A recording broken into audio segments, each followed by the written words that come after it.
Entre os países do G20, o Brasil é o segundo com a maior proporção de habitantes abaixo da linha da pobreza internacional. Só na Índia a situação é mais grave do que aqui.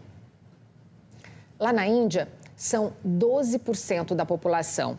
No Brasil, 5,8%.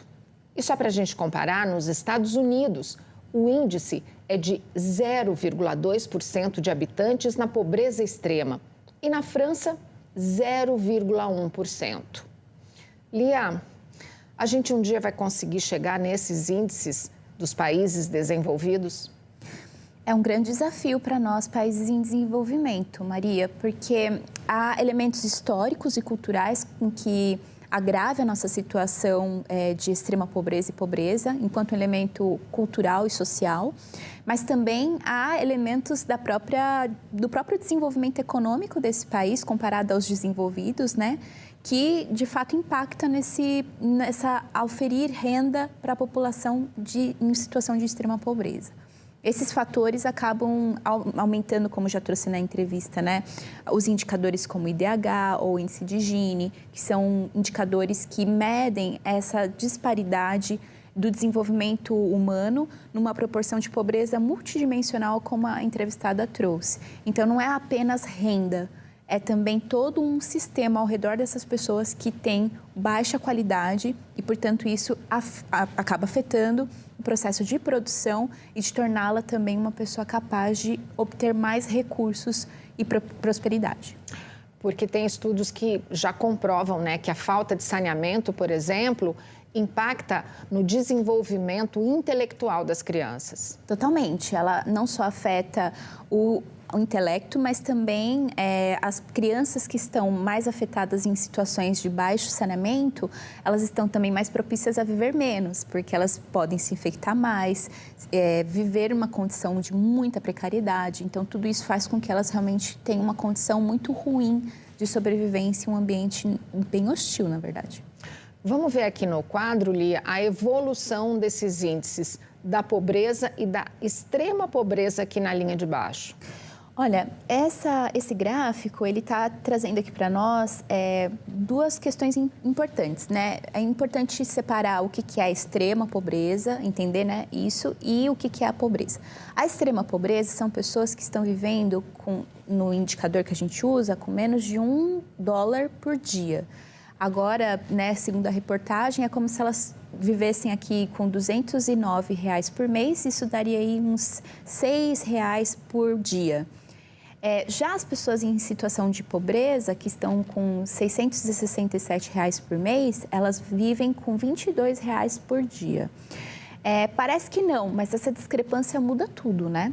Então, os valores e as condições impactam no consumo, impactam na forma como elas se relacionam com o mercado e, obviamente, como elas se colocam no sistema produtivo. Então, aqui no gráfico, o que a gente percebe é que até o ano de 2022, a gente ainda está com um percentual de 5,9% da população brasileira em situação de extrema pobreza. Isso é muito alto. Mesmo a gente vendo aqui na reportagem que houve uma queda de 9 milhões de pobres, né, do Brasil em 2023, ainda eu acredito que esse percentual esteja elevado comparado a toda essa situação que foi agravada ao longo do tempo, principalmente depois da pandemia. A gente saiu de 6 para 9 em extrema pobreza. Isso é muito sério. E pobres, né, de 31% para 36,7%. Então, aumentou muito. E isso impactou, obviamente, o desenvolvimento dessas pessoas pelos próximos anos. A extrema pobreza, eu acho que a gente pode ilustrar com as pessoas em situação de rua hoje em todo o país, principalmente nas capitais. Tem solução esse problema, Lia? Ele foi agravado na pandemia porque não se trata apenas de você perder o seu emprego, você também perdeu a locação do seu imóvel, né, o aluguel, porque os indicadores de reajuste do aluguel foram muito afetados na pandemia, por isso que a gente teve Selic mais alta, taxa de juros, né? Então, tudo isso acabou agravando o IGPM também, que é o do reajuste de aluguéis. E aí o que a gente viu foi uma população em situação de rua crescendo cada vez mais, principalmente nas regiões metropolitanas, nas grandes capitais do nosso país. Mas A situação de rua, essa condição, ela precisa de uma política pública muito vinculada com a assistência social, com a saúde e com a educação, que são esse olhar multidisciplinar e multifacetado da pobreza. Então, não adianta simplesmente colocar essa pessoa em situação de rua num abrigo. Se você não dá emprego, se você não dá condições dela se recuperar, ela vai continuar reproduzindo esse ciclo vicioso de extrema pobreza. Então, sim, é uma situação horrível.